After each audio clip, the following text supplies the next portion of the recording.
Hi everyone and welcome back to the channel. So today I am reviewing Walking on Fire, GLIM SPANKY's fifth album that came out in late 2020. Now I know I'm almost 2 years late, I know, but I've been honestly trying to review this album over and over, and recently they announced their sixth album coming out this August, and I was like, this is the time to talk about this one before I put it into oblivion, which wouldn't be fair to this album because this is actually a very good album.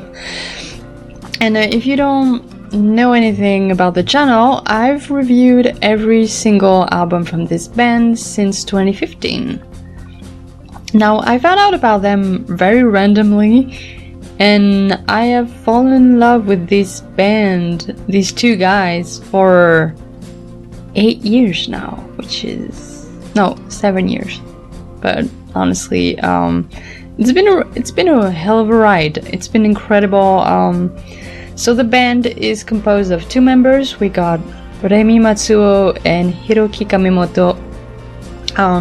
There used to be more people at the beginning of the band, but they really went, indie then with Universal Music Japan as the two of them, and it blows my mind. So this is their fifth album, and usually in Japan when you sign a contract with a big music label, you usually after 5 albums you have this part in your contract that is like you need to release the best of.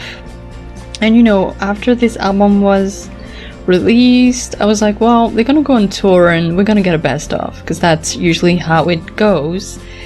And surprisingly, the new album was announced like 5 days ago, and I was like, oh, so we're not doing the best of yet, which is strange. I don't know if they're gonna do one for the 10 years anniversary. I have no idea what their plans are.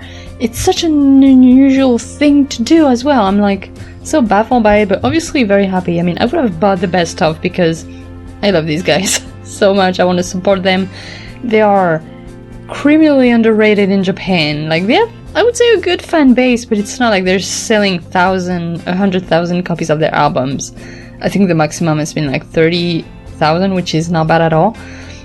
And to be fair, their sound is very niche. It's rock music inspired by the 60s, 70s, and 80s, so obviously not everyone's cup of tea, but it is definitely mine. I mean, before them, that's kind of what Superfly was doing in Japan. Her music was heavily inspired by the 70s and 80s until, she slowly changed throughout the years, changed her style, but it was this weird timing when she started to change her music style, and GLIM SPANKY started on a big label, and so it was like the perfect thing for me to go back to this sound without missing what Superfly was doing, because we have like 5 albums like that. But anyways, they've been filling up that hole inside of me that misses rock music, and especially psychedelic rock music. I grew up with this style of music, Janis Joplin, etc., the Rolling Stones. I mean, I grew up listening to them, so it's always great to have, bands that keep on doing this, And so Walking on Fire, I mean, it came out in late 2020, if I remember, November 2020. Obviously, a very strange year. Needless to say, I got the physical copy of this album, but it was such a strange time still. And so I listened to it, but I was so distracted by everything else that I listened to it, but I wasn't like listening to it as I should have.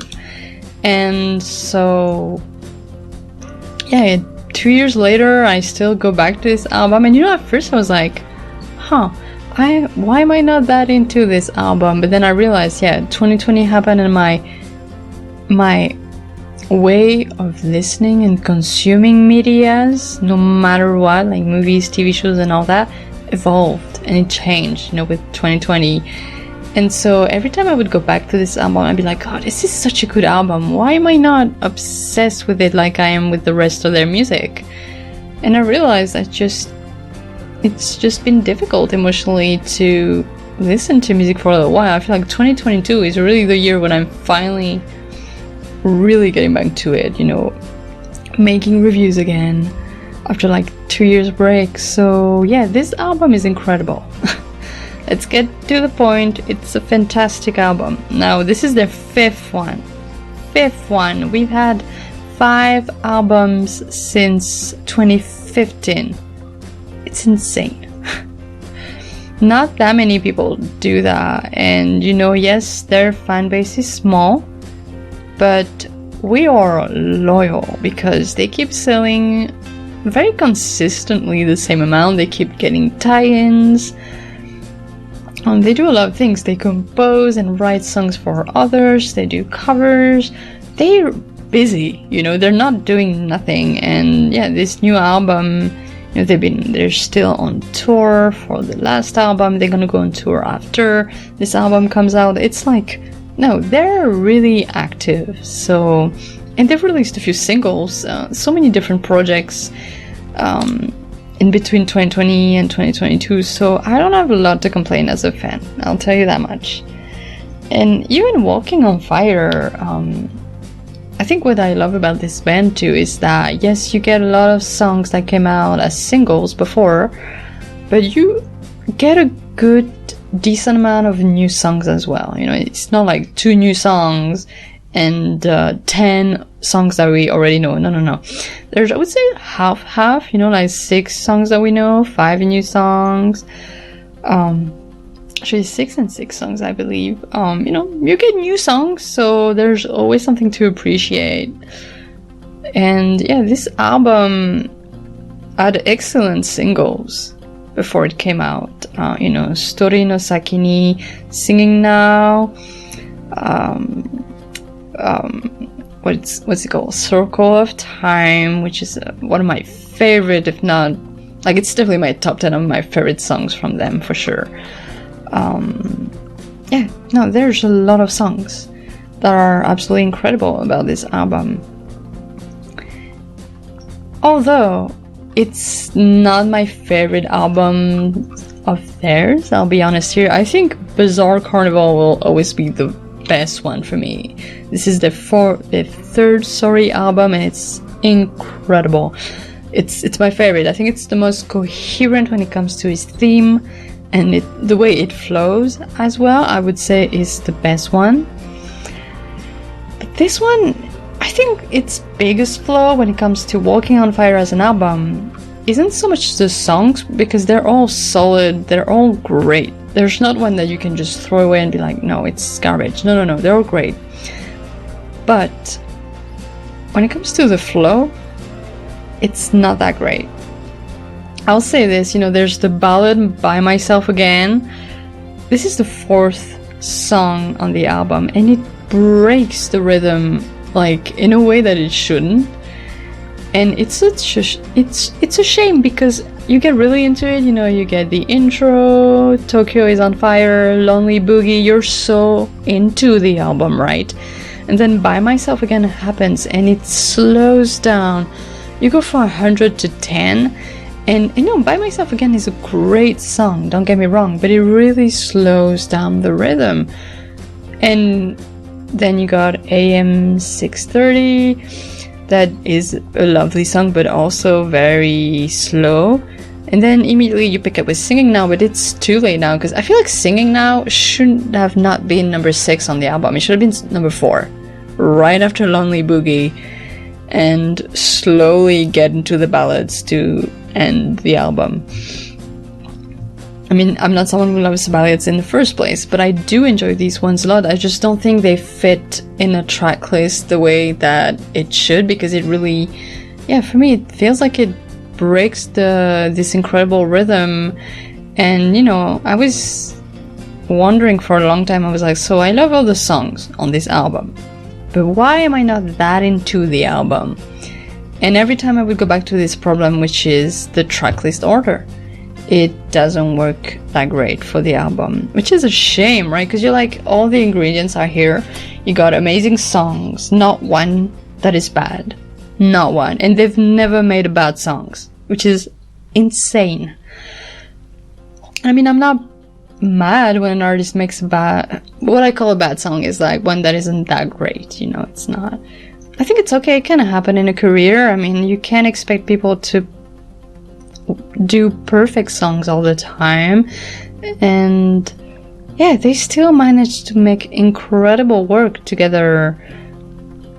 And yeah, it's such a shame for this album that it really just doesn't know how to coordinate itself, just make sure the flow of it just like it flows. You want an album to flow, otherwise if it doesn't, I mean, I feel like I personally notice that the most when an album has great songs but the flow of it from the first to the last song isn't that great. It kind of blocks me from really enjoying the album as much as I wish I could.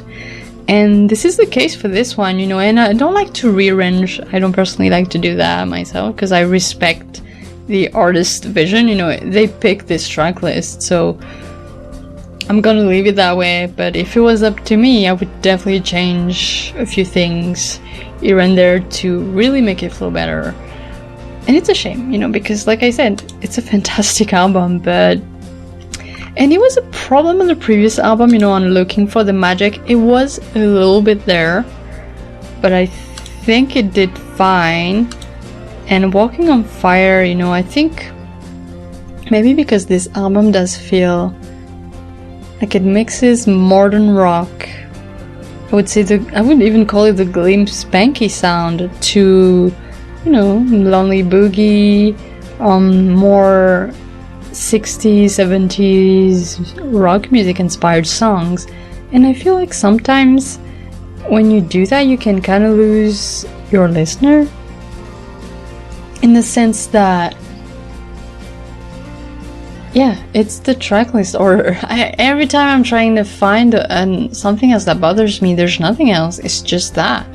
It's this order that just bugs me so much, which is a shame. Honestly, yeah, that's the only thing that bothers me about this album, because it really, really has beautiful song. I still remember when Story no Sakini came out, and I was like, this is also among my favorite GLIM SPANKY songs. It's a ballad that is absolutely heartbreaking. I actually reviewed it on the channel back in 2018. God, it's been that long. It's been 4 years since it came out, and I was so excited about this single because sometimes, you know, songs, you know, you can enjoy them, appreciate them, they make you emotional, but there are songs like this one that just make you so emotional that it was difficult at first to listen to this song because it really, it's so emotional for me, you know. The piano melody is incredible, the way Remy sings is absolutely heartbreaking at times, and you know, it really is a credit to both of them for their talents as songwriters. They're really, not only do they are heavily inspired by the past, but they also know how to use it to give it their own sound, their own personality, and you know, you have their own charisma involved in their music, which is why I love them so much. And you know, when the new album was announced, I'm ecstatic. I immediately pre-ordered it. I'm like, alright, a new GLIM SPANKY album is always a good news. And it's crazy to believe that this is their 6th one coming up. And you know, Walking on Fire, I wasn't sure how to feel about it. I loved all the singles, and obviously I loved all the songs, but yeah, it lacks order to it, and it's my biggest pet peeve about this album. It's just, it doesn't quite know how to organize its track list and you feel it. And maybe this is just me. Maybe you're listening to it and you're like, no, this is great. I love that. You know, everything is so subjective to us, right? How we feel about things. But yeah, that's my biggest issue with this album, honestly. Because beyond that, this is an incredible album. And like I said, also, I wanted to note that the final song, Circle of Time, so this song was actually created for a tie-in. I can't remember, it was for like the anniversary of a very famous manga, and I cannot remember it. But this is an original song, but it was created with this theme, and it might be my favorite songs from them. It's absolutely incredible. So, like I said, there are so many good songs. Like, even the worst song on this album is really good. By these standards, it's still incredible. But yeah, when you have songs like Circle of Time, Story no Sakini, that just elevates everything so high. You know, there are songs that just don't work as well, but they're still so enjoyable. And I would say By Myself Again is definitely my least favorite one. I mean, it kind of is like a country song. When I listened to it, I was like, oh, it reminds me of Country Roads, which is funny. But it's still very enjoyable. I just don't think the way it is in the tracklist does any favors for it. That's all I mean. But yeah, I love this album. I still love this album so much. Okay, it blows my mind that this is their 5th album and it's great. Like, and I'm sure the next one, which is called Into the Time Hole, I'm sure this one is going to be fantastic. I mean, the singles have been really good. They've been great. I think they've announced like 11 songs, which is the usual for them. It's either 12 or 11 songs. And I cannot wait. Can't wait for it, honestly. Like I said, it was a no-brainer to pre-order this album because I know it's gonna be great. I mean, the singles, they have not released that many singles for this album. Also, worth noticing that, and I feel like maybe this is just the Japanese music industry that is evolving that way.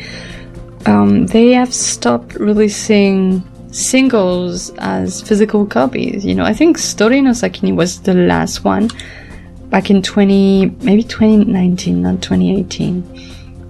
So it's been a little while. And yeah, now they're just releasing albums with digital singles, which obviously cost less to their label, which makes sense. And they can still sell well digitally. So yeah, this is a big change for them because I was always happy to buy the singles as well. But, you know, we're getting a new album, so who am I to complain, honestly? So yeah, anyway, I think I'm gonna end this review here. I just really wanted to talk about this album because I feel like not talking about it would have been such a disservice to the band and how incredible they are. So yeah, stream this album, buy it online. It's available everywhere, no matter where you are in the world. And, you know, I think it's a great way to support them. So yeah, thank you so much for watching, and I'll see you next time.